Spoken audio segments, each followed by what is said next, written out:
안녕하세요. 법무법인 동주 김윤서 변호사입니다.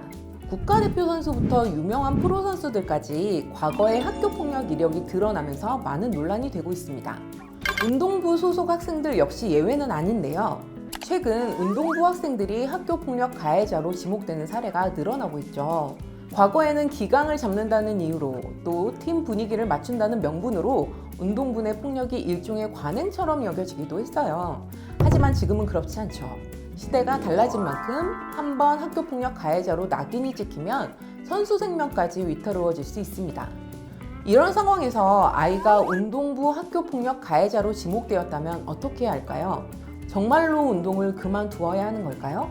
운동부는 원래 그렇다, 예전에는 다 그랬다 라는 말로 넘어갈 수가 없게 된 만큼 이제는 더 적극적으로 대응할 필요가 있습니다. 오늘은 운동부 학교폭력을 주제로 보호자분들께서 꼭 알고 계셔야 하는 내용 차근차근 짚어드릴 예정이니까요. 영상 끝까지 함께 해주세요. 일반적으로 운동부 소속이 아닌 학생들은 학폭위, 형사, 민사 이렇게 세 가지 절차만 대비하면 되는데요. 학생 선수는 여기에 한 가지 더 대비해야 할 것이 있습니다. 바로 스포츠징계위원회입니다. 학교폭력 피해 신고가 접수되면 문화체육관광부 산하기관인 스포츠윤리센터에서 조사를 시작합니다. 이후 실질적으로 징계를 내리는 것은 스포츠공정위원회인데요. 통상적으로 90일 이내에는 징계 처분이 내려지게 되어 있습니다. 물론 이 징계는 학교폭력 대체심의위원회 징계 처분과는 별개입니다. 학생 선수는 문화체육관광부 권고안에 따라 일정 기간 대회 참가가 제한되는데요. 학교폭력 대체심의위원회에서 3호 이하 처분을 받으면 3개월 동안 대회 참가가 제한되고 4호부터 7호까지는 그 기간이 6개월로 늘어납니다. 8호 전학 처분을 받으면 12개월 동안 대회에 출전할 수 없게 되죠. 9호 퇴학 처분 같은 경우는 사건 유형에 따라서 기간이 조금 달라지는데요. 강간이나 유사강간에 준할 만큼 중대한 성폭력 사안이라면 무려 10년 동안 대회 참가가 제한되고 그 이외의 유형은 모두 5년 동안 대회 참가가 제한됩니다. 또 9호 퇴학 처분을 받은 학생 선수는 대회 참가 제한 기간 동안 선수 자격도 함께 박탈됩니다. 예를 들어 대회 참가 제한이 5년이다. 그러면 선수 자격도 5년 동안 박탈된다고 보시면 되고요.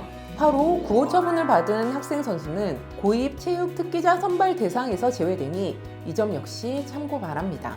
대회라는 게 종목마다 차이가 조금씩 있어서 일률적으로 말씀드리기는 어렵기는 한데요. 제 경험상 많으면 분기별로 한 번씩, 적으면 6개월에 한 번 정도 있는 것 같더라고요. 그러니까 최소 3개월에서 6개월 사이에 한 번쯤 열리는 이 대회가 학생 선수들에게는 굉장히 중요한 기회인 거죠.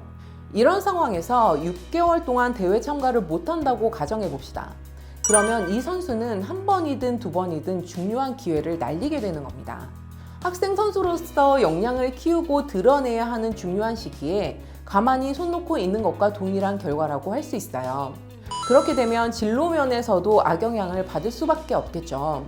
운동선수는 대회에서 얻은 결과가 곧 실력이고 일종의 포트폴리오가 되는 셈인데 성과 자체를 낼 수 없으니까요. 그래서 학생 선수는 단 1호 처분조차도 받아서는 안 된다는 이야기가 나오는 겁니다. 기본적으로 학생 선수가 학교폭력 징계 처분을 받으면 국민체육진흥법 제18조의 13에 따라 징계 정보 시스템의 내용을 기록하게 되어 있습니다. 이 시스템은 생활기록부와는 별개로 교육부와 연계되어 운영됩니다. 학교폭력 징계 외에 대회 관련한 여타 징계 사항도 모두 이 시스템에서 함께 관리된다고 보시면 되는데요.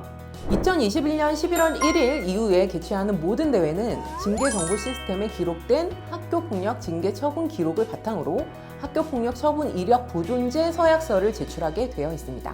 학교폭력 처분을 받은 사실이 없다 혹은 이미 대회 참가 제한이 종료되었다는 것을 선수 스스로 소명하는 구조라고 보시면 되고요. 2025년을 기준으로 만 23세 이하 선수는 모두 학교폭력 처분 이력 보존제 서약서를 제출해야 한다는 점 참고 바랍니다. 학교폭력 처분을 받은 가해 학생이 프로 선수나 국가대표로 선발될 수 있는지에 대한 부분도 많이들 궁금해 하실 것 같은데요. 국가대표 선발 및 운영 규정 제10조를 살펴보면 결격 사유에 해당하는 사람은 국가대표뿐만 아니라 트레이너, 경기 임원까지 될 수 없다고 규정되어 있습니다. 해당 규정에서 의미하는 국가대표는 선수 외에 지도자까지 모두 포함하는 개념이고요. 여기서 말하는 지도자는 감독, 코치를 의미합니다. 관련 규정에서는 학교 폭력으로 출전 정지 1년 이상의 징계 처분을 받은 사람은 결격 사유에 해당하는 것으로 명시하고 있는데요.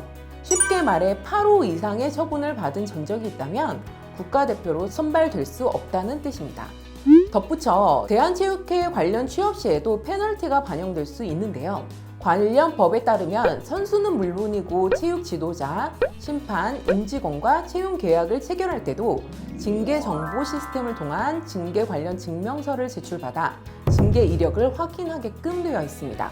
이렇게 운동부 선수라면 학교 폭력이 선수 생활에 매우 치명적이라는 것을 확인할 수 있는데요. 말씀드린 내용들은 초등학생부터 중고등학생까지 학생 선수라면 모두 적용되는 부분입니다.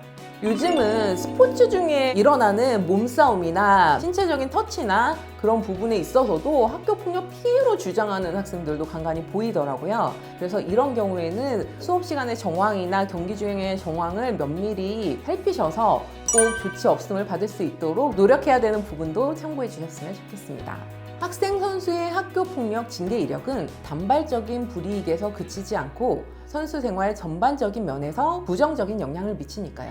만약 학교 폭력으로 신고되었다면 최대한 적극적으로 대응하셔서 미래에 영향을 끼치지 않도록 하는 것이 중요하겠습니다. 오늘은 운동부 학교 폭력에 대해 자세히 알아보았는데요. 운동부 학교 폭력 사안은 상하관계에서 일어난 문제로 신고되는 경우가 많아요. 선배 입장이라면 상대적으로 불리한 위치에 놓일 가능성이 훨씬 높습니다. 그러니 관련 사안에 연루되는 일이 발생하지 않도록 행동을 더욱 조심할 필요가 있겠습니다. 그럼 저는 다음 시간에 더 유익한 내용으로 돌아오겠습니다. 감사합니다.